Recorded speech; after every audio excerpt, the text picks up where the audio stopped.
Hi, this is Adam from Small Town Machine Shop, and after quite the hiatus, we're back to work on the vintage Craftsman drill press. As I said in a previous video, I lost the footage where I reassembled all the guts in here. So I took all the guts back out of it so I could show you how to put that stuff back together. So the only part still in here is the pulleys for the top, but I'll talk about those at the end. So here's our quill with the new bearings in there. They're identical bearings.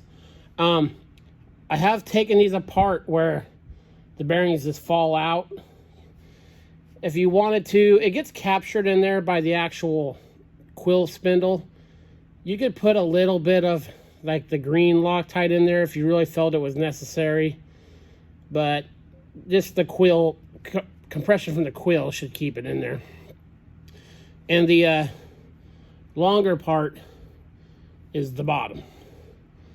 So the next step, so set that guy down, put in the quill shaft. Make sure to put this thing on before, this is the depth gauge, before you put this on here, or else it won't go over the chuck, obviously. So all there is to this, slide quill over that guy.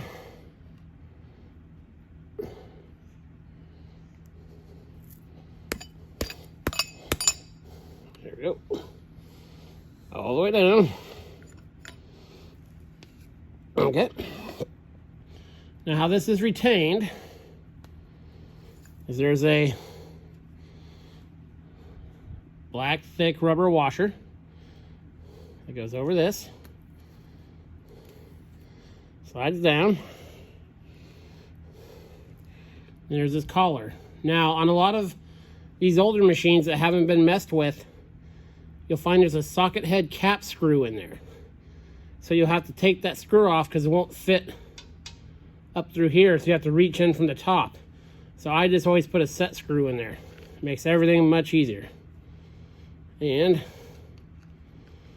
slide this guy on.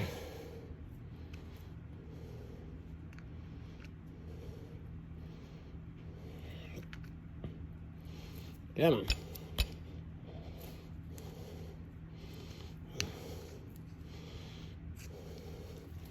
And kind of just push it down against there. Let me get a wrench here.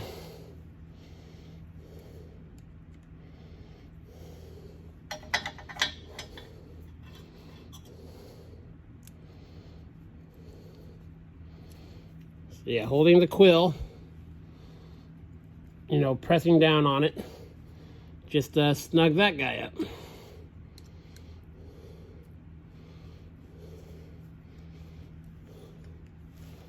Gotta push it down and tighten. And there we go. The quill is assembled. So what locks the quill is this piece. Let me set this guy down. This piece slides in this way. Inside of it is the spring with the flat bar going across. Sorry about the light over here. This groove right here is retained with this bolt. It's got a little shoulder on there on top. You can see here, not shoulder, but that. It screws in through the base, slides into there, and captures this. Now, of course, the most important part, this spring, take it out for you here, has that loop on the end. That loop has to line up with that cross hole because the pin that holds the handle on also captures this spring into here. So make sure it's lined up. I don't know if I can do this through the camera, but I'll try. So it kind of push through there. If you need to take a punch or something, get it lined up. Okay. So now that hole, you can see it's all the way through there. You insert the quill with the teeth facing in, up into the drill press. Get it in there. Give it a wiggle.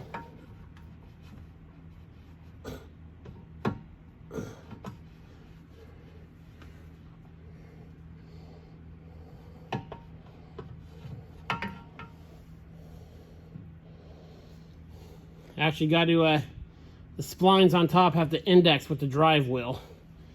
So I'm going to get that started in there because it's going to be a two-hand job and I'm going to be in the way, and I'll bring you right back.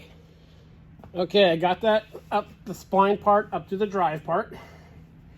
So I'm holding this. I'm going to slip this part in.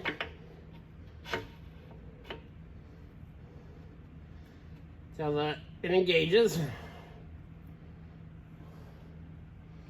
And then what you do is you take that bolt I was talking about, kind of get it started.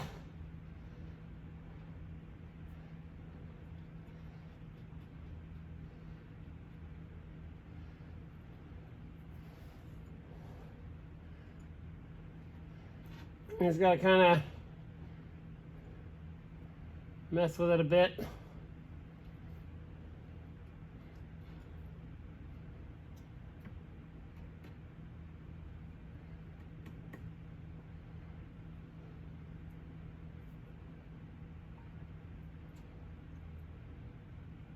There we go. Find the spot where it should screw up flush. And then you obviously should be able to move that. Okay. So now that I can hold this will hold the quill in place. I need to double check my spring hole.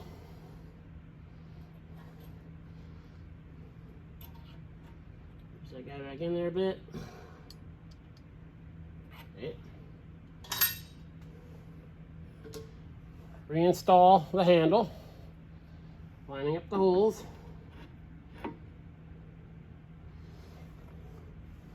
And there's this knurled pin that you just drive through there.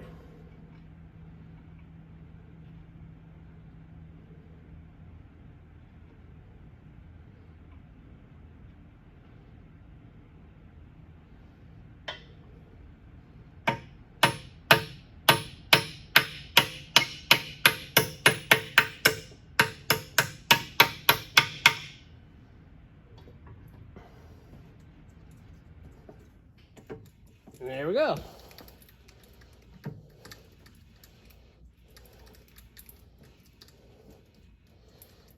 Now, this is the spring tensioner.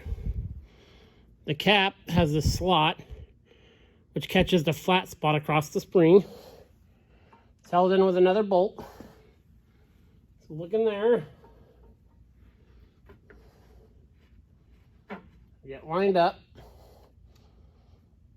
Okay, now, just snug this up for a second.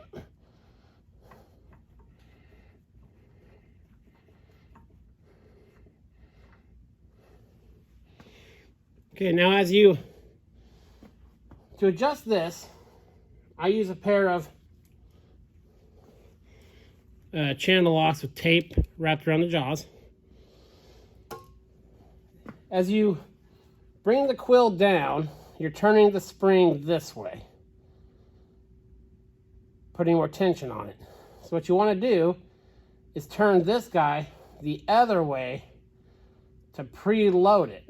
So it's kind of a pain. What you do is you grab it,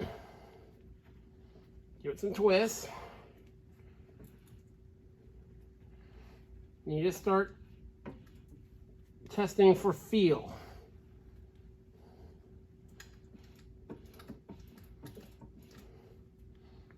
A few more turns. Check it again.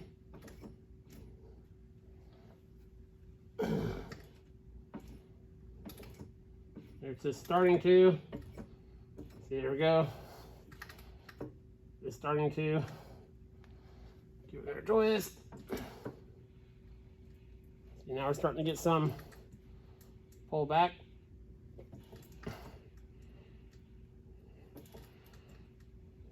Okay, so I'm going to,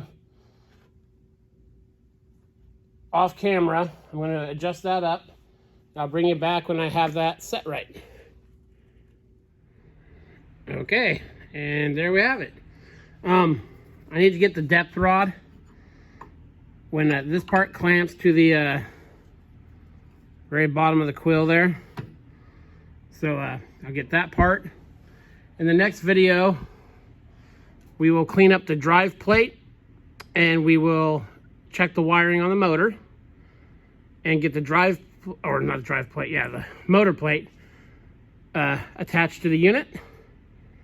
And that should just leave us with the final video, which will be wiring. So yeah, a few things on these two. When you have the quill out and stuff, don't put like heavy, like red bearing grease and stuff in there. It causes a lot of drag on everything. I just use a light oil. It's the stuff I use. It's kind of a general purpose. It's not like a motor oil, but you know, just a light lubricant. And you know, lube the spindle and that gear part. If you use gear oil, again, it causes a lot of drag and catches a lot of stuff in there. Especially stuff as the belt wears, the fibers from the belt get down in there. So that's another tip for you. So yeah. So yeah, next video we'll get the motor mounted and go from there. This is Adam from Small Town Machine Shop.